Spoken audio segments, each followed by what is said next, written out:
Hello friends, welcome to the Exams Made Simple. So we are back with the editorial and explained section discussion of Indian Express for 18th February. आज के coat से शुरू करते हैं. So the quote is procrastination is like a credit card. It's a lot of fun until you get the bill. तो credit card में वही होता है कि पहले मज़े करते जाओ और खर्च करते जाओ, जब तक बिल नहीं आता है तब तक पता नहीं चलता है. सो रिफ्लेक्ट ऑन इट कि कैसे ये आपके ऊपर भी एप्लीकेबल है. ओके, आज का क्वेश्चन मैं आपको पहले ही बता देती हूँ. So the question for today is you have to tell me what reforms can be taken to ensure more employability of the graduated students. जो ग्रेजुएशन कर रहे हैं या फिर जो दूसरी स्किल्स दूसरे तरीके से ले रहे हैं, उनके लिए ज़्यादा एम्प्लॉयबिलिटी कैसे इंश्योर कर सकते हैं. ओके, तो आज का जो पहला आर्टिकल है आइडियाज़ पेज से ले रहे हैं. एडिटोरियल पेज में कुछ ज़्यादा आया नहीं था. So the first editorial is by Manish Sabharwal on reform lessons for education. ठीक है, तो यहाँ पे इन्होंने बेसिकली पहले तो इन्होंने प्रॉब्लम्स बताई अभी हमारे एजुकेशन स्ट्रक्चर में क्या प्रॉब्लम्स है, और उसके बाद में इन्होंने कुछ चेंजेस बताए हैं, 5 रेगुलेटरी चेंजेस जो हम कर सकते हैं. ठीक है, तो you can add this changes as well to your answer. अब सबसे पहले इन्होंने ये कहा है कि इंडिया का हायर एजुकेशन जस्टिस और वर्कर प्रोडक्टिविटी बढ़ाने के लिए हमें हमारा जो ग्रॉस एनरोलमेंट रेशो है, ग्रॉस एनरोलमेंट रेशो यानी कि जो यूनिवर्सिटी एज के जो बच्चे हैं, जो 15 करोड़ बच्चे उस एज ग्रुप में आते हैं, उनको उतना प्रपोर्शन में उनको एडमिशन मिले. तो हमको ग्रॉस एनरोलमेंट रेशो बढ़ाने की ज़रूरत है. और साथ में एम्प्लॉयड लर्नर रेशो भी, यानी कि जो लेबर फोर्स जो उस एज ग्रुप में कि जो अब कमाने वाली एज में है, उसमें से जो फॉर्मल लर्निंग वाले लोग हैं उसका प्रपोर्शन भी बढ़ाने की ज़रूरत है. तो यहाँ पे इन्होंने बताया है कि जो 5 करोड़ नए एम्प्लॉयड लर्नर्स हैं, अभी जैसे बात हो रही है कि 5 करोड़ नए एम्प्लॉयड लर्नर्स को इस फॉर्मल लर्निंग सिस्टम में लेकर आना है so that they can become employable. उसमें 5 रेगुलेटरी चेंजेस करने की ज़रूरत है. तो सबसे पहले इन्होंने यही यहाँ पर डिस्कस किया है कि जो रिसेंट ग्लोबल और डोमेस्टिक एजुकेशन एक्सपीरियंसेस रहे हैं उसमें क्या क्या चेंजेस आए हैं. ठीक है, तो इन्होंने पहले कहा है कि कई सारे नए स्ट्रक्चरल चेंजेस आए हैं, जैसे there is a new world of organisations. तो ये चीज़ें भी आप कर सकते हो कि अभी करेंटली एजुकेशन सिस्टम में क्या क्या एक्सपीरियंसेस देखे गए हैं. तो there is a new world of organisations. New world of organisations क्यों? क्योंकि अभी हायरार्की कम हो गई है. There is lower longevity. तो कई कोर्सेज वगैरह जो हैं वो भी आजकल शॉर्ट कर दिए गए हैं, शॉर्टर एम्प्लॉय टेन्योर्स और हायर कॉम्पिटिशन. उसके अलावा there is a new world of work. तो ऑर्गेनाइजेशंस के अलावा एक न्यू वर्ल्ड ऑफ वर्क भी है. Okay, capitalism without capital. Soft skills को ज़्यादा वैल्यू मिल रही है as compare to hard skills, और 30% अभी वर्किंग फ्रॉम होम चल रहा है. Then there is a new world of education. तो उन्होंने क्या बताया है, स्ट्रक्चरल चेंजेस में खासकर कहाँ पे हमको चेंजेस देखने को मिले हैं. एक तो ऑर्गेनाइजेशंस में हायरार्की वगैरह कम हो गई है. दूसरा वर्क के वर्ल्ड में काफ़ी ज़्यादा चेंजेस देखने, सॉफ्ट स्किल्स वगैरह को ज़्यादा वो मिल रहा है. और इसके अलावा एजुकेशन में खासकर गूगल का जो बहुत ज़्यादा यूज़ किया जा रहा है, तो टैसिट नॉलेज जो है वो ज़्यादा वैल्यूएबल हो गई है. टैसिट नॉलेज क्या होता है? जो आप अपने एक्सपीरियंस से सीखते हो. ओके, और ये जो सारे शिफ्ट्स हैं जो ऑर्गेनाइजेशन, वर्क और एजुकेशन में हुए, ये और ज़्यादा कॉम्प्लिकेटेड हो गए हैं by a new world of politics. तो पॉलिटिक्स में भी काफ़ी ज़्यादा शिफ्ट आए हैं. तो काफ़ी ज़्यादा जैसे टेंशन्स बढ़ गए हैं between global and local, tradition और मॉडर्निटी के बीच में, स्पिरिचुअल और मटेरियल के बीच में. इसके अलावा नया चेंज और कहाँ पे आए पॉलिटिक्स के अलावा? थर्ड पार्टी फाइनेंसिंग वायबिलिटी में. यानी आपके पास में अभी ऑप्शंस भी जो हैं वो काफ़ी ज़्यादा डेट वगैरह लेने के, लोन्स वगैरह लेने के काफ़ी चेंज हो गए हैं. और इसके अलावा फ़ी इन्फ्लेशन भी अभी कुछ टाइम में देखा गया है. तो अगर हम इंडिया के स्ट्रक्चर की इसमें बात करें तो ग्लोबली इतने चेंजेस आए हैं. तो इसके अलावा हमको और कुछ चैलेंजेस देखने को मिलते हैं, जैसे there is a financing failure in skills. तो एम्प्लॉयर्स जैसे हैं तो वो ट्रेनिंग के लिए पे करने के लिए तैयार नहीं है, लेकिन अगर ऑलरेडी ट्रेंड कैंडिडेट है तो उसको प्रीमियम देने के लिए तैयार है। उसी तरीके से कैंडिडेट्स भी जो खुद हैं वो ट्रेनिंग के लिए पे करने के लिए तैयार नहीं है until and unless there is a guarantee that they will get the jobs, तो they are willing to pay for jobs rather than training। Training की क्यों बात करिए, बेसिकली आप स्किल्स लेने के लिए तैयार नहीं हो जब तक आपको ये श्योरिटी ना हो कि आपको उससे जॉब्स मिलेगी कि नहीं। एंड फाइनेंसियर्स एज वेल, जैसे बैंक्स वगैरह हैं, they are unwilling to lend जब तक जॉब की गारंटी नहीं है। And training institutions can not fill their classrooms. और इसमें भी एक और इशू है, जैसे सोशल सिग्नलिंग वैल्यू जो डिग्री की जो वैल्यू है वो बहुत ज़्यादा मैटर करती है। मतलब जैसे होता नहीं, यहाँ पे कहा है IIMs and IITs are good places to be at but better places to be from. तो जब तक आपको डिग्री नहीं मिलती है, भले आप बहुत अच्छे इंस्टीट्यूट में मिलो, तब तक आपकी सोशल वैल्यू भी इतनी इन्हांस नहीं होती है। Then next challenge that we are facing in Indian education system is कि कई लोग जो हैं वो out of pocket expenditure education पे नहीं कर पा रहे हैं। तो इनकम सपोर्ट जो है लर्निंग वाइल अर्निंग के लिए काफ़ी ज़्यादा इम्पॉर्टेंट है ताकि एनरोलमेंट को बढ़ाया जा सके। तो इससे क्या होगा कि वो जैसे जैसे वो अपना कमाएंगे भी, अर्न भी करेंगे, उनको एक्सपीरियंस भी मिलेगा और साइड बाय साइड इनकी लर्निंग भी चलती रहेगी। तो यही दिक्कत है कि आज जो स्टूडेंट्स हैं उनमें एम्प्लॉयबिलिटी वाला फैक्टर ज़्यादा नहीं है, और क्योंकि वो अगर टारगेट लर्निंग पे कर रहे हैं तो वही है कि ज़्यादा वो उस फोकस से नहीं कर रहे हैं, और जिस मतलब जो चीज़ की डिमांड है, डिमांड ड्रिवन लर्निंग नहीं है, rather it is a supply driven learning. और इसी वजह से वर्कर्स की भी प्रोडक्टिविटी जो है वो कम रहती है। तो इसीलिए जो अप्रेंटिसशिप प्रोग्राम चलाए जाते हैं, फॉर्मल अप्रेंटिसशिप प्रोग्राम एम्प्लॉयर्स जो चलाते हैं, तो उसका ज़्यादा बेटर परफॉर्मेंस होता है और उसकी प्रोडक्टिविटी भी ज़्यादा होती है। ओके, तो ये आउट ऑफ पॉकेट एक्सपेंडिचर वाली जो बात है, ये भी अभी प्रॉब्लम है। उसके अलावा एक और इशू है ऑनलाइन डिग्री लर्निंग के ऊपर जो बैन है। तो उसमें जैसे 1000+ यूनिवर्सिटीज़ में से केवल 7 यूनिवर्सिटीज़ को लाइसेंस मिला हुआ है कि वो ऑनलाइन डिग्री की क्लासेस वगैरह दे सकते हैं। तो 3.8 करोड़ यूनिवर्सिटी स्टूडेंट्स में से केवल 40 लाख स्टूडेंट्स ऐसे हैं जो कि फिज़िकल कैंपसेस के बाहर पढ़ रहे हैं। अब यहाँ पे इन्होंने एक इकोनॉमिस्ट को कोट किया, अरुण शौरी ने 1973 में जैसे लिखा था, India is not held back by one control और वन लाइसेंसिंग प्रोसीजर। ये तब की बात है जब उस टाइम पे लाइसेंस राज वाला पीरियड चल रहा था, तो उन्होंने उस पर्सपेक्टिव से लिखा था कि केवल एक कंट्रोल या एक लाइसेंसिंग प्रोसीजर नहीं है, we are being held back by the premises, the unverified assumptions and the attitude that underlie all controls.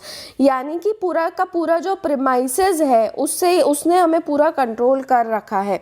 और वही चीज़ मतलब एजुकेशन के लिए आज वैलिड है कि ये जो इतने ज़्यादा रेगुलेशंस हैं, इन्होंने एक फर्टाइल हैबिटेट नहीं क्रिएट कर पा रहे हैं एम्प्लॉयड लर्नर्स के लिए, जिनको एक फ्लेक्सिबल एडमिशन क्राइटेरिया की ज़रूरत है और कंटिन्यूस असेसमेंट्स की ज़रूरत है। और 4 तरीके के क्लासरूम्स इन्होंने सजेस्ट किए, जैसे होने चाहिए कि ऑनलाइन भी हो, ऑन साइट भी हो, on campus and on the job. ठीक है, online, on site, on campus and on the job, ये 4 तरीके के क्लासरूम्स की ज़रूरत है।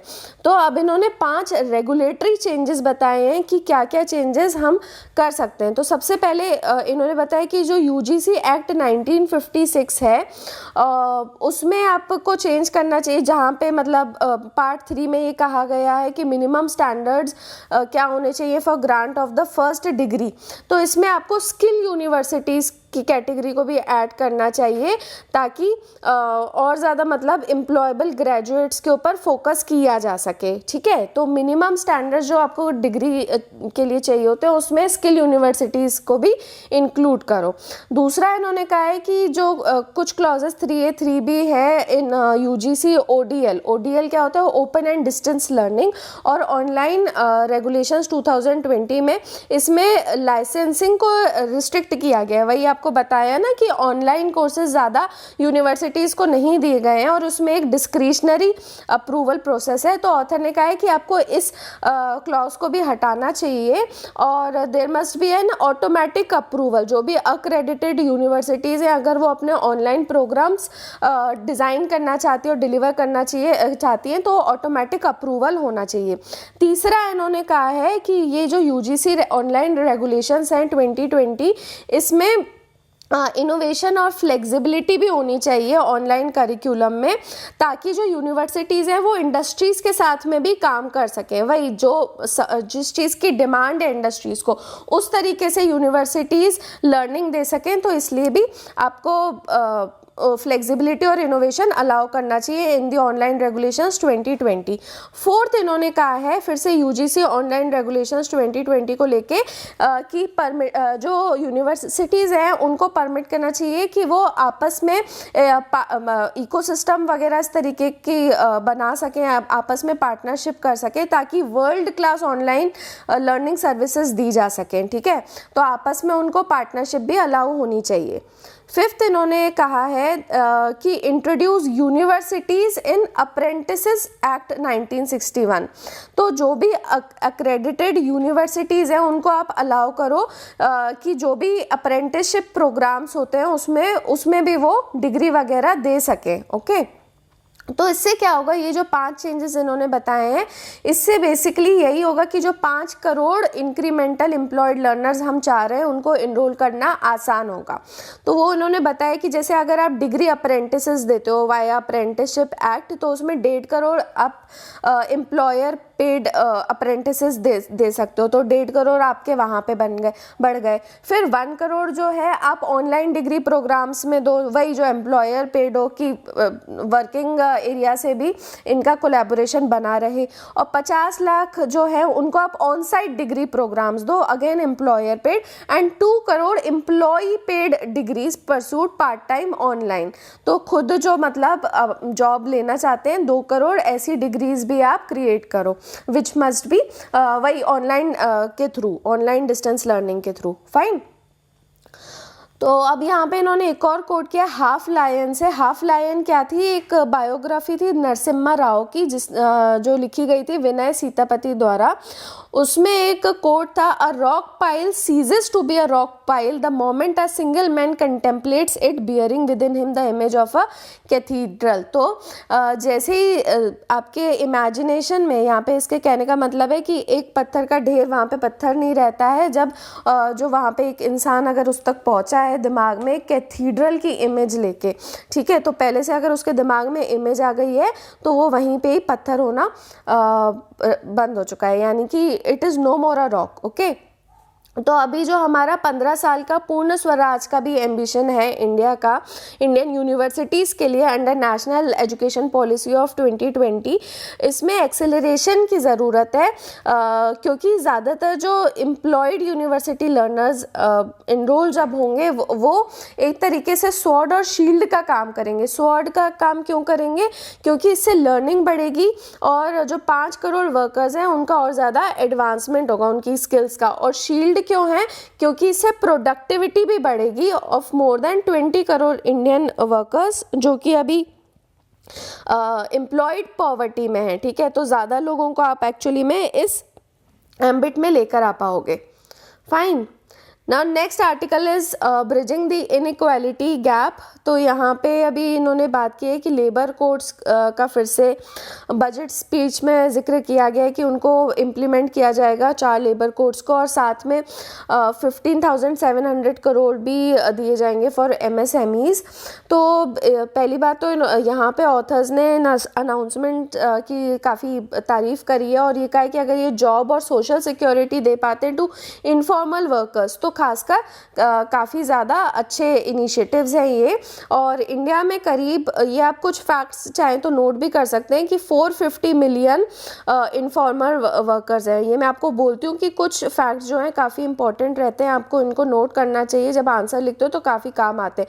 तो 450 मिलियन इनफॉर्मल वर्कर्स हैं और ये टोटल जो हमारे इंडिया का वर्क फोर्स है उसका 90% ये कॉन्स्टिट्यूट करते हैं। ओके, और हर साल जो है है 5 से 10 मिलियन वर्कर्स और ज़्यादा जुड़ रहे हैं, और इनमें से 40% जो हैं वो MSMEs के साथ ही एम्प्लॉयड है। ओके, तो अब ये जो अनाउंसमेंट्स हैं लेबर कोड की इम्पोर्टेंट क्यों हैं, क्योंकि अभी इन्होंने यहाँ पे अब ऑक्सफोर्ड की रिपोर्ट को यहाँ पे कोट किया है, जो लेटेस्ट ग्लोबल रिपोर्ट आई है द इनइक्वालिटी वायरस। इसमें 2020 में करीब 122 मिलियन लोगों की जॉब्स गई, या और उसके जो 75% है यानी कि 92 मिलियन जॉब्स जो थी वो केवल इनफॉर्मल सेक्टर में गई हैं। ओके, और इसके अलावा 300 इनफॉर्मल वर्कर्स की डेथ भी हो गई थी लॉकडाउन में because of reasons ranging from starvation, suicide, exhaustion, road rail accident, police brutality. तो खासकर मतलब इनफॉर्मल वर्कर्स के ऊपर काफ़ी ज़्यादा असर आया है। तो अभी वही है इनका कहना है कि जैसे इकोनॉमी तो रिवाइव कर ही रही है, तो अभी हमें और ज़्यादा ज़रूरत है कि कोविड-19 के बाद में हम एम्प्लॉयमेंट को भी और ज़्यादा जनरेट करें, और साथ में सोशल प्रोटेक्शन देने की भी बहुत ज़रूरत है, खासकर इन 450 मिलियन इनफॉर्मल सेक्टर वर्कर्स को। लेकिन अभी तक जो देखा गया है, जो गवर्नमेंट ने ऑलरेडी किया है, वो इनके अनाउंसमेंट्स के काफ़ी उल्टा है। ओके, ऐसा ऑथर्स का कहना है, इट इज़ क्वाइट कॉन्ट्ररी। पहली बात तो लेबर लॉज को डाइल्यूट कर दिया है, और दूसरी बात इन्होंने code on social security draft तो कर लिया है, लेकिन इसमें इन्होंने इनफॉर्मल सेक्टर वर्कर्स को अभी तक कंसिडर उनके प्लाइट को नहीं किया है। तो अब जो आपके ड्राफ्ट रूल्स है ये लेबर कोड को लेके, उसमें आपने ये कहा है कि और ज़्यादा वाइडर कवरेज रहेगा, जिसमें इनफॉर्मल सेक्टर्स और गिग वर्कर्स को भी इंक्लूड किया जाएगा। गिग वर्कर्स क्या होते हैं, जो कि टेम्पररी और अपने हिसाब से मतलब काम करते हैं, that is not a permanent employment, जैसे कि आपके जोमेटो और अमेज़न के डिलीवरी बॉयज़ वगैरह हो गए, तो वो सब गिग वर्कर में काउंट होते हैं। तो इनको आपने कवर करने की बात कही है, लेकिन दिक्कत फिर से क्या है कि ये जो ड्राफ्ट रूल्स है ये केवल ऐसी मैन्युफैक्चरिंग फर्म्स पे अप्लाई होते हैं जहाँ पे 299 से ज़्यादा वर्कर्स हैं। ओके, यानी 300 या 300 से ज़्यादा वर्कर्स हैं। इसका मतलब फिर से आपने 71% मैन्युफैक्चरिंग सेक्टर को काउंट ही नहीं किया है, ऐसा यहाँ पे कहा गया है। और दूसरी दिक्कत अब इन रूल्स में क्या है कि ये जो वर्कर्स हैं उनके लिए रजिस्ट्रेशन मैंडेटरी है अपने आधार कार्ड का यूज़ करते हुए ऑन श्रम सुविधा पोर्टल। तो श्रम, अगर आपको कोई भी सोशल सिक्योरिटी बेनिफिट चाहिए तो श्रम सुविधा पोर्टल पे आपको अपना आधार का यूज़ करके रजिस्टर करना ज़रूरी है। अब ये जो पोर्टल है ये डेवलप किया गया है ministry of labour and employment द्वारा, ये याद रखना, ठीक है। तो एक तो इसमें क्या दिक्कत होगी कि आधार ड्रिवन एक्सक्लूजन होगा, कई लोगों का जिनका आधार नहीं है अभी तक बना हुआ है क्या, तो एक तो एक्सक्लूजन होगा, और दूसरा कि वर्कर्स जो हैं वो अपने आप से इसमें रजिस्टर नहीं कर पाएंगे क्योंकि उनको आधार रजिस्ट्रेशन प्रोसेस की जानकारी नहीं है। और इससे भी बड़ा चैलेंज इनके लिए क्या होगा कि इसमें वो अपनी इंफॉर्मेशन बार बार अपडेट नहीं कर पाएंगे रेगुलर इंटरवल्स पे, जैसे ऑनलाइन पोर्टल पे अपडेट करना ज़रूरी है। और ख़ासकर जो माइग्रेंट और सीजनल लेबर फोर्स है उसको इस चीज़ में काफ़ी ज़्यादा दिक्कत आएगी। अगर ये सिस्टम वही है कि फेल हो जाता है और ये नहीं कर पाते रजिस्टर, तो फिर they won't get any social security benefits. अब इसमें ये भी क्लियर नहीं है कि जो और ज़्यादा चीज़ें इसमें बेनिफिट्स वगैरह हैं उसके लिए आप कैसे एलिजिबल रहोगे। ओके, जैसे एग्जाम्पल इन्होंने दिया है कि अगर मान लो कि कोई माइग्रेंट वर्कर है जिसका आधार कार्ड बिहार में रजिस्टर्ड है, तो क्या उसको सोशल सिक्योरिटी बेनिफिट्स गुजरात में या किसी और जगह जहाँ वो अभी एम्प्लॉयड है वहाँ पे उसको क्या मिलेंगे। तो इसलिए जो ड्राफ्ट रूल्स हैं इनको क्लियरली स्टेट करना चाहिए कि इसकी में जो एप्लीकेबिलिटी है वो कैसे, मतलब माइग्रेंट इनफॉर्मल वर्कफोर्स के लिए कैसे खासकर काम करेगी। और ये जो ड्राफ्ट रूल्स हैं ये ग्रोइंग इनफॉर्मल वर्कफोर्स को केटर भी नहीं कर पा रहे हैं, यानी कि जो कॉन्ट्रैक्ट वर्कफोर्स और कैजुअल लेबर वगैरह है, तो वही है कि उसमें उनके लिए भी सेफ्टी और सिक्योरिटी नेट अभी तक इसमें प्रोवाइड नहीं किया गया है। और वर्कफोर्स जो है वो डे बाय डे और ज़्यादा इनफॉर्मल ही हो रहा है, एंड स्टेट जो है वो इस इनइक्वालिटी को अकाउंट भी नहीं कर पा रहे, मतलब वो जितनी तेज़ी से इनफॉर्मल नेचर बढ़ रहा है वो इस चीज़ का अकाउंट भी नहीं रख पा रहे। ओके, तो जो वर्कर्स हैं उनको इस तरीके के कई चैलेंजेस फेस करने पड़ रहे हैं, जैसे उनके ह्यूमन और लेबर राइट्स का वायलेशन हो रहा है, लाइवलीहुड की डिग्निटी पे असर पड़ रहा है, and there are unsafe and unregulated working conditions. वही है कि अकाउंटेबिलिटी नहीं है, तो इन सब चीज़ों को रजिस्टर करने के लिए भी कोई नहीं है, लोअर वेजेस हैं, और वही है कि जो फॉर्मल सेक्टर में आपको बेनिफिट्स मिलते हैं वो तो इनको बिल्कुल ही नहीं मिलते, कोई एम्प्लॉयमेंट सिक्योरिटी नहीं है, कभी भी निकाला जा सकता है, पेड लीव नहीं होती है, हेल्थ बेनिफिट्स नहीं होते हैं। तो ये जो इनफॉर्मल सेक्टर की वल्नरेबिलिटीज़ है खासकर और ज़्यादा प्रोमिनेंट कब हो गई, जब पूरा सस्पेंशन हो गया था वर्किंग कंडीशंस का during lockdown because of the pandemic. तो ये जो सोशल सिक्योरिटी स्कीम्स पहले से थी भी, जो एग्जिस्ट कर रही थी, वो भी प्रोटेक्शन नहीं दे पाई थी। तो कोड ऑन सोशल सिक्योरिटी जो है वो एक लीगल प्रोटेक्टिव मेजर की तरह काम तो कर सकता है ज़्यादातर इनफॉर्मल वर्कर्स के लिए, लेकिन जब तक लेबर कोड को बना के जल्दी से जल्दी जब तक इनको इम्प्लीमेंट नहीं किया जा सकता है, और ख़ासकर इनफॉर्मल सेक्टर वर्कर्स की रियलिटीज़ को ध्यान में रखते हुए, तब तक इस इनइक्वालिटी गैप को ब्रिज करना बहुत ज़्यादा मुश्किल हो जाएगा। ओके, एक्सप्लेन सेक्शन में आते हैं। तो एक्सप्लेन्ड आया है on running cars on hydrogen. तो इंडिया ने एक्चुअली में नेशनल हाइड्रोजन मिशन अनाउंस किया है, जहाँ पे हाइड्रोजन का यूज़ किया जाएगा एज अ एनर्जी सोर्स, और ख़ासकर जो फोकस रहेगा वो ग्रीन हाइड्रोजन पे रहेगा। So this would dovetail India's growing renewable capacity with the hydrogen economy। तो ये ग्रीन हाइड्रोजन वगैरह क्या है, अभी आगे आपको डेफिनेशन भी बताएंगे। तो इसमें एंड यूज सेक्टर्स कौन से रहेंगे, एक तो स्टील और केमिकल होगा, लेकिन सबसे ज़्यादा जो हाइड्रोजन से जिसको फ़ायदा मिलेगा और जिसमें ट्रांसफॉर्मेशन आएगा वो है ट्रांसपोर्टेशन सेक्टर, क्योंकि ये कंट्रीब्यूट करता है approximately 1/3 of all the green house gases. Okay, तो ग्रीन हाउस गैस एमिशन जो होता है उसमें 1/3 तो ट्रांसपोर्टेशन सेक्टर ही कंट्रीब्यूट करता है। तो हाइड्रोजन जो है इसको डायरेक्ट रिप्लेसमेंट की तरह देखा जा रहा है फॉसिल फ्यूल्स का, और जो ट्रेडिशनली इलेक्ट्रिक व्हीकल्स चल रहे हैं उसके ऊपर भी इसके काफ़ी ज़्यादा एडवांटेजेस हैं। तो कई सारी चीज़ें ऑलरेडी स्टार्ट कर दी गई हैं, जैसे दिल्ली पहली इंडियन सिटी बनी जहाँ पे बसेस को hydrogen spiked compressed natural gas यानी कि HCNG पे चलाया जा रहा था बसेस को, और ये 6 महीने का पायलट प्रोजेक्ट है, इसको अक्टूबर में शुरू किया गया है। तो ये इंडियन ऑयल कॉरपोरेशन जो है उसकी ये टेक्नोलॉजी है HCNG प्रोड्यूस करने की, जिसमें 18% हाइड्रोजन रहेगा इन कंप्रेस्ड नेचुरल गैस, और there would be no conventional blending. Okay, इसके अलावा NTPC ने भी अपना एक पायलट प्रोजेक्ट स्टार्ट किया है कि 10 hydrogen fuel cell based electric buses और फ्यूल सेल इलेक्ट्रिक कार्स चलाए जाएंगे ले और दिल्ली में, और साथ में ग्रीन हाइड्रोजन प्रोडक्शन फैसिलिटी भी NTPC ही बना रहा है इन आंध्र प्रदेश। ओके, और IOC भी अभी एक डेडिकेटेड यूनिट को सेटअप करने का प्लान कर रहा है ताकि हाइड्रोजन प्रोड्यूस किया जा सके। ये कहाँ पे कर रहे हैं, एट R&D सेंटर इन फरीदाबाद। ठीक है, और इसको ये इन सबको रेगुलेशन से सपोर्ट करने के लिए मिनिस्ट्री ऑफ रोड ट्रांसपोर्ट और हाईवेज जो है उन्होंने प्रपोज किया कि सेंट्रल मोटर व्हीकल्स रूल्स जो है 1989 के, उसमें अमेंडमेंट किया जाए ताकि सेफ्टी इवैल्यूएशन स्टैंडर्ड्स भी इंक्लूड किए जा सके for hydrogen fuel cell based vehicles. तो अब हाइड्रोजन की ही क्यों बात करें और इसके टाइप्स क्या क्या हैं, तो एक्चुअली में हाइड्रोजन का पोटेंशियल जो है as a clean fuel source, इसकी हिस्ट्री करीब 150 साल पुरानी है। तो इन्होंने यहाँ पे एक साइंस फिक्शन की भी बात करी है, मिस्टीरियस आइलैंड 1874 में, और उसके बाद में 1937 में एक जर्मन पैसेंजर एयरशिप हिंडनबर्ग ने भी यूज़ किया था हाइड्रोजन फ्यूल का। और जब ऑयल प्राइस शॉक्स आए थे खासकर 1970s में, तो हाइड्रोजन की पॉसिबिलिटी की तब से बात की जा रही है 1970 से कि उसको यूज़ किया जाए टू रिप्लेस फॉसिल फ्यूल्स।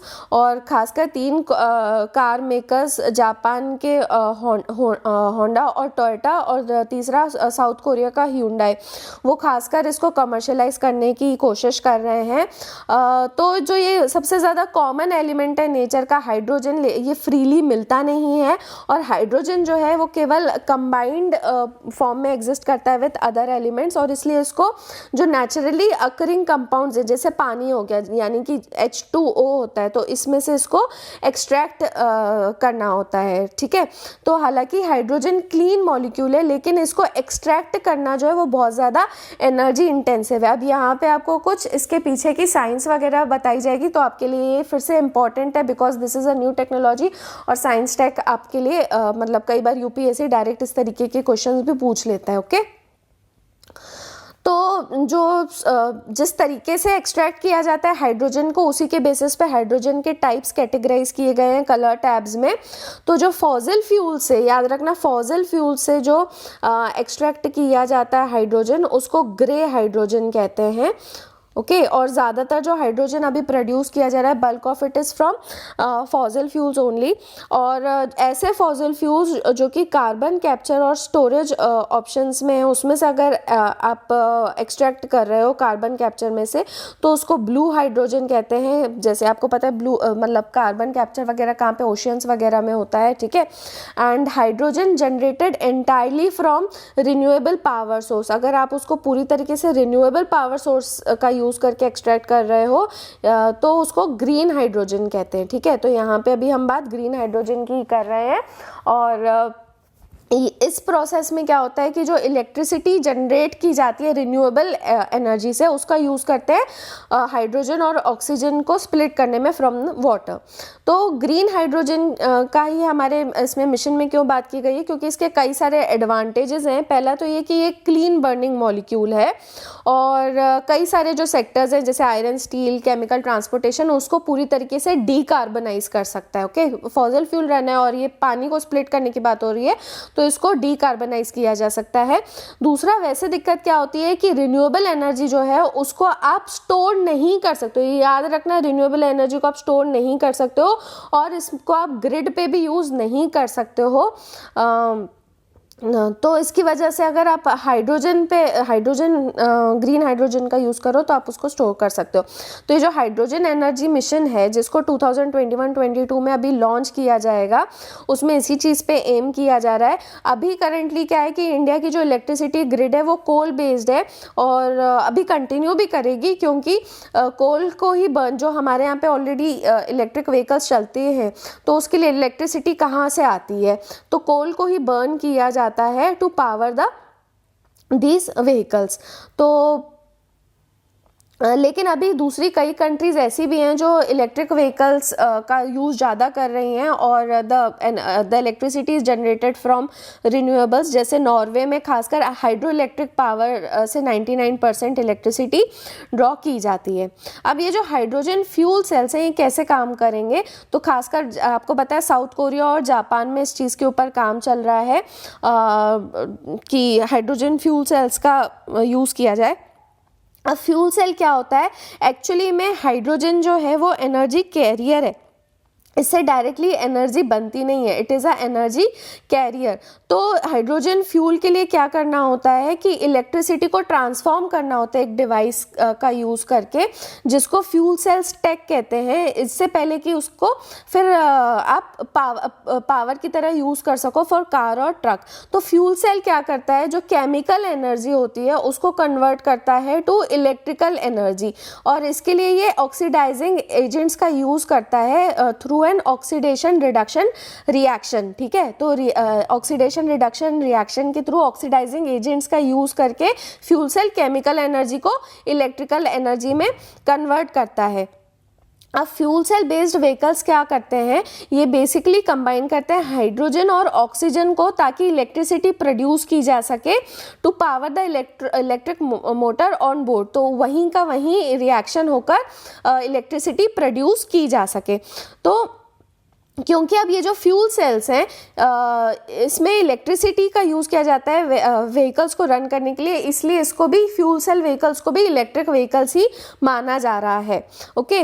और इसमें क्या होता है कि हर इंडिविजुअल फ्यूल सेल में हाइड्रोजन जो होता है उसको ऑनबोर्ड प्रेशराइज टैंक से ड्रॉ किया जाता है, फिर उसको कैटलिस्ट जो कि जनरली प्लैटिनम होता है उसके साथ में रिएक्ट कराया जाता है, फिर ये कैटलिस्ट से पास करके इसके इलेक्ट्रॉन्स स्ट्रिप ऑफ हो जाते हैं and it moves through an external circuit and दस प्रोड्यूसिंग एन इलेक्ट्रिक करंट। ठीक है, यहाँ पे आपको ये पूरा प्रोसीजर दिख रहा है, थोड़ा साइंस ज़्यादा है तो आप चाहें तो डायरेक्टली इसको यहाँ से नोट भी कर सकते हैं। तो ये जो करंट फिर प्रोड्यूस होता है यही पावर करता है व्हीकल को, और इसका बाय प्रोडक्ट, खास बात क्या है, इसका बाय प्रोडक्ट केवल और केवल वाटर वेपर होता है। So it has a near zero carbon footprint. So that is why hydrogen is 2 to 3 times more efficient than burning petrol। और क्यों? क्योंकि वही है कि इलेक्ट्रिक केमिकल रिएक्शन जो होता है वो ज़्यादा एफिशिएंट होता है एज़ कम्पेयर टू कंबशन। अब इलेक्ट्रिक व्हीकल्स के इन्होंने कुछ टाइप्स बताए हैं और उसके इन्होंने कार्स के भी एग्जांपल्स दिए हैं। तो 4 ब्रॉड कैटेगरीज होती है इलेक्ट्रिक व्हीकल्स की। एक तो होते हैं कन्वेंशनल हाइब्रिड इलेक्ट्रिक व्हीकल्स या HEVs, जैसे टोयोटा कैमरी है, और इसमें क्या होता है, एक इंटरनल कंबशन इंजन सिस्टम होता है, एक IC इंजन सिस्टम होता है जिसका इलेक्ट्रिक प्रोपल्शन सिस्टम होता है। ओके, तो basically it is internal combustion with electric propulsion, तो इसलिए इसको हाइब्रिड व्हीकल कहा जाता है। एंड ये इसमें क्या होता है कि आपका फ्यूल यूजेज जो होता है इंटरनल कंबशन के लिए वो कम हो जाता है, because you have make it hybrid with electric propulsion. ठीक है, उसी तरीके से दूसरे होते हैं प्लग इन हाइब्रिड व्हीकल्स या फिर PHEVs। वो क्या होते हैं HEVs, ये PHEVs जैसे शेवरोले की वोल्ट है, तो इसमें भी हाइब्रिड ड्राइव ट्रेन ही होती है और IC इंजन और इलेक्ट्रिक पावर का यूज़ किया जाता है, लेकिन इसका बैकअप होता है रिचार्जेबल बैटरी के थ्रू। ओके, जिसको आप प्लग इन कर सकते हो इनटू द पावर सोर्स। और तीसरे होते हैं BEVs क्या होते हैं, बैटरी पावर्ड इलेक्ट्रिक व्हीकल्स होते हैं। इसमें कोई भी IC इंजन या फ्यूल टैंक नहीं होता। ये आपके निसान लीफ और टेस्ला मॉडल S में है, और इसमें फुल्ली इलेक्ट्रिक ड्राइव ट्रेन होती है और रिचार्जेबल बैटरीज होती है इसमें, यानी पूरा बैटरीज को रिचार्ज करके ही चलाते हो। और चौथे जो होते हैं, जो हमने अभी पढ़े, FCEVs यानी फ्यूल सेल इलेक्ट्रिक व्हीकल्स, जो कि टोयोटा मिराई, होंडा की क्लैरिटी और ह्यूंडई के नेक्सो में। इसमें हाइड्रोजन गैस का यूज़ किया जाता है to power an on board electric motor, और इसमें हाइड्रोजन और ऑक्सीजन को वही कंबाइन किया जाता है इलेक्ट्रिसिटी को प्रोड्यूस करने के लिए, विच रन्स द मोटर। तो अब मैंने आपको बताया कि क्योंकि पूरा इलेक्ट्रिसिटी से पावर हो रहा है इसलिए इसको भी इलेक्ट्रिक व्हीकल ही माना जा रहा है। लेकिन इसमें कुछ डिफरेंसेस हैं बैटरी इलेक्ट्रिक व्हीकल के कंपैरिजन में। एक तो ये है कि FCEV में आपका रिफ्यूलिंग टाइम केवल 5 मिनट का है, बैटरी इलेक्ट्रिक व्हीकल में केवल आपको 30 से 45 मिनट का टाइम लगता है चार्ज करने में। और दूसरा, इसमें energy storage per unit volume भी जो है वो ज़्यादा अच्छा है, 5 times it is better than battery electric vehicles, जिससे काफ़ी ज़्यादा स्पेस भी फ्री अप हो जाता है and the rider can go farther. Okay, अब लेकिन प्रॉब्लम क्या है इसकी, तो इसको अभी इस टेक्नोलॉजी को अभी स्केल अप करना बाकी है। और टेस्ला के जो CEO एलन मस्क उन्होंने तो इस टेक्नोलॉजी को माइंड ब्लॉगिंगली स्टूपिड कह दिया है, लेकिन इसमें जो रियल में अभी चैलेंजेस हैं वो आपको बता देते हैं। तो सबसे बड़ा बैरियर तो ये है कि इसमें इंफ्रास्ट्रक्चर उस तरीके का हमारे पास में अवेलेबल नहीं है, जैसे फ्यूलिंग स्टेशन इंफ्रास्ट्रक्चर नहीं है। और हालांकि इसको रिफ्यूल उसी तरीके से किया जाता है कन्वेंशनल कार्स की तरह ही, लेकिन सेम स्टेशन का यूज़ आप नहीं कर सकते हो। दूसरा, सेफ्टी एक बहुत बड़ा कंसर्न है, क्योंकि आपको पता है हाइड्रोजन को प्रेशराइज करके क्रायोजेनिक टैंक में स्टोर किया जाता है और उसके बाद उसको लोअर प्रेशर सेल में उसको फिर ट्रांसमिट किया जाता है, जहाँ पे इलेक्ट्रोकेमिकल रिएक्शन होता है और इलेक्ट्रिसिटी प्रोड्यूस होती है। तो वैसे ह्यूंडई और टोयोटा का कहना है कि इसमें सेफ्टी आपकी उतनी ही रहेगी जितनी CNG इंजन्स में रहती है। और तीसरा चैलेंज ये है कि अभी इसको स्केल अप करना, वही टेक्नोलॉजी को स्केल अप करना और क्रिटिकल मास अचीव हो सके, यानी इतना तो उसमें प्रोड्यूस होना चाहिए कि आप पूरा इंजन जो है वो रन कर सके, उसको भी अभी अचीव करना बहुत बड़ा चैलेंज है। तो अगर ज़्यादा व्हीकल्स आ जाते हैं और ज़्यादा ऐसा सपोर्टिंग इंफ्रास्ट्रक्चर बन जाता है तो उससे कॉस्ट तो लोअर हो सकती है। तो अभी जो इंडिया का मिशन है वो इसी डायरेक्शन में पहला स्टेप है। ओके, अब यहाँ पे महाराजा सुहेलदेव से रिलेटेड एक आर्टिकल आया है, इसमें थोड़ा पॉलिटिकल एंगल भी है which we will not discuss, तो मैं आपको बस सुहेलदेव का जो लेजेंड है और दूसरा राजभर वोट की बात यहाँ पे की गई है उसके बारे में थोड़ा बताऊंगी। तो अभी एक्चुअली में हुआ क्या है कि प्राइम मिनिस्टर ने फाउंडेशन स्टोन लेके आया था for statue of Raja Suheldev in Bahraich district which is in eastern UP. तो ये करीब 11th सेंचुरी यानी 1000 AD के बाद के टाइम के हैं ये सुहेलदेव, एंड ये माना जाता है दैट ही डिफीटेड अ पर्पटेड नेफ्यू, कोई भतीजे या भांजे थे महमूद गजनी के, उसको इन्होंने डिफीट किया था एक बैटल में। तो बीजेपी वगैरह जो है वो पार्टीज मतलब सुहेलदेव को ऐसे प्रोजेक्ट कर रही हैं as a saviour of Hindu religion and trying to identify with OBC Rajbhar community. Okay जो कि मतलब इससे अफिनिटी क्लेम करती है। सुहेलदेव से एक्चुअली ओबीसी कम्युनिटी है राजभर, वो इससे अफिनिटी क्लेम करती है, तो इसके साथ में ही पॉलिटिकल पार्टीज खुद को आइडेंटिफाई करने की कोशिश करती है which is being currently done by BJP. Okay तो अब सुहेलदेव का लेजेंड क्या है कि जब मुस्लिम इन्वेडर्स की वेव्स आई थी उस टाइम पे, मिडियवल पीरियड के टाइम पे, तो श्रावस्ती के राजा सुहेलदेव थे, इन्होंने कई सारे ट्राइब्स को अपने साथ लेकर आ गए थे including Tharu and Banjara tribes, और जो छोटे छोटे एस्टेट्स थे उनके रूलर्स को भी, टू रेजिस्ट द इन्वेडर्स। तो इनकी जो आर्मी थी ये माना जाता है उसने गाजी सलर मसूद जो कि भतीजे भांजे नेफ्यू लिखा है महमूद गजनी के थे, और उनको डिफीट करके और उनको किल कर दिया था in the battle which happened in Bahraich in 1034 AD। तो वैसे लोकल लोर में यही माना जाता है कि सुहेलदेव राजभर या फिर भर राजपूत थे, और उनको मतलब ऐसा एक किंग माना जाता है who saved the Hindu religion. तो अब बीजेपी और उसकी लीगेसी की बात क्या है, वैसे तो गाजी सलर मसूद को भी वॉरियर सेंट माना जाता है, और काफ़ी इन्फ्लुएंशियल कल्ट उनका डेवलप हुआ है अराउंड हिज दरगाह भी बनी है उनकी बहरेज में। लेकिन अभी RSS VHP बीजेपी ये जो हैं वो बहरेज बैटल को एक तरीके से हिंदू विजय उत्सव की तरह मानते हैं, और काफ़ी टाइम से कह रहे थे कि उनका मेमोरियल राजा सुहेलदेव का मनाया जाए। तो पहले भी कई ऐसे अटेम्प्ट्स हुए हैं, जैसे 2016 में अमित शाह ने उनका स्टैचू अनवेल किया था और ये कहा था कि आप मतलब वही इलेक्शंस के टाइम की बात है उस टाइम पे भी कि डेवलपमेंट लेकर आया जाएगा और we'll restore the glory of Suheldev reign. और उसी तरीके से 2018 में भी जब लोकसभा इलेक्शंस होने वाले थे तो प्राइम मिनिस्टर ने पोस्टेज स्टैम्प भी रिलीज़ किया था इन ऑनर ऑफ महाराजा सुहेलदेव। तो एक्चुअली में बात क्या है यहाँ पे कुल मिला के कि राजभर वोट जो है वो बहुत ज़्यादा इंपॉर्टेंट है, और ईस्टर्न यूपी में 18% जो इलेक्टोरेट है वो राजभर्स का है। So they can influence 60 assembly constituency, 60 assembly constituencies को इन्फ्लुएंस कर सकते हैं, इसीलिए ये सारा हो रहा है। क्या हो रहा है? ड्रामा। ठीक है, so that was all from the day. I hope आपको अच्छा लगा होगा, तो please like our video and share and subscribe to our channel. Thanks for watching. Have a nice day. Bye.